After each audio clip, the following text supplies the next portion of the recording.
தாமிரபரணி ஆற்றில் அதிகப்படியான வெள்ள நீர் திறக்கப்படுவதால் பொதுமக்கள் பாதுகாப்பாக இருக்குமாறு மெசேஜ் மூலம் எச்சரிக்கையானது விடுக்கப்பட்டு வருகிறது.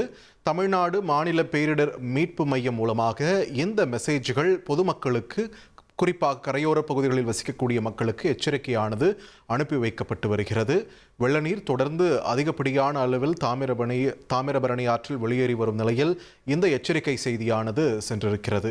காரையாறு, சேர்வலாறு உள்ளிட்ட அணைகளில் இருந்து 12,000 கன அடி நீர் என்ற அளவில் நீர் வெளியேற்றம் செய்யப்படக்கூடிய நிலையில் கரையோர மக்களை முன்னெச்சரிக்கைப்படுத்தும் விதமாக இந்த செய்தியானது மெசேஜ் மூலமாக அனுப்பப்பட்டிருக்கிறது.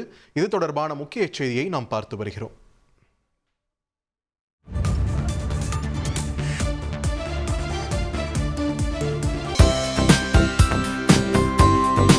தந்தி டிவியை உங்கள் கேபிள் டிவி ஆபரேட்டரிடம் இலவசமாக கேட்டு பெறுங்கள்.